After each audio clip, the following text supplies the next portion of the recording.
Alamin ang latest weather update ngayon dito sa Sir Aris Official Weather News Today.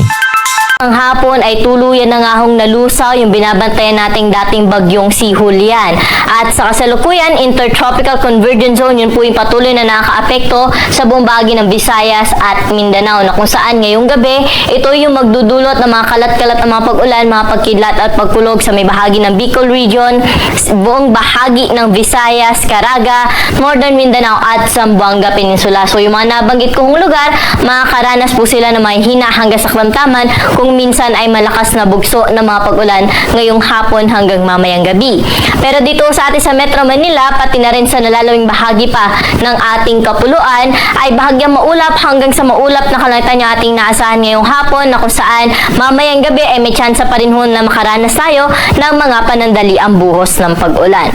Samantala, meron ho tayong cloud cluster na namataan dito sa may boundary ho na ating area of responsibility. Hindi naman natin ito nakikita na magiging isang bagyo at wala rin ho tayong inaasahan na direct na epekto nito sa anumang bahagi ng ating bansa.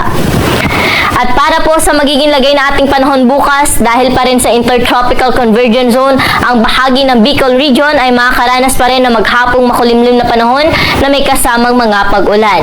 Pero dito sa atin sa Metro Manila, pati na rin sa nalalabing bahagi pa ng Luzon, patuloy po tayo makakaranas ng maaliwalas na panahon, lalo na sa umaga hanggang tanghali.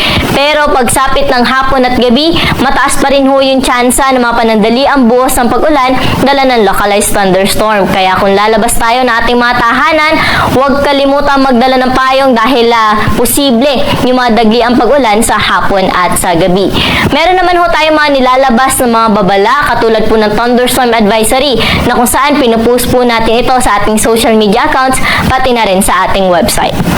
Para po sa temperatura natin bukas sa Metro Manila, 25 to 33 degrees Celsius, Baguio City 17 to 24 degrees, Lawag 32 degrees Celsius ang pinakamataas na temperatura, 33 degrees naman po sa bahagi ng Tuguegarao City. Sa may Tagaytay, 24 to 32 degrees Celsius agad ng temperatura bukas, at sa Legazpi City, 25 to 32 degrees Celsius. Sa bahagi din po ng Kalayaan Islands, pati na rin sa Puerto Princesa, 25 to 32 degrees ang agwat ng temperatura.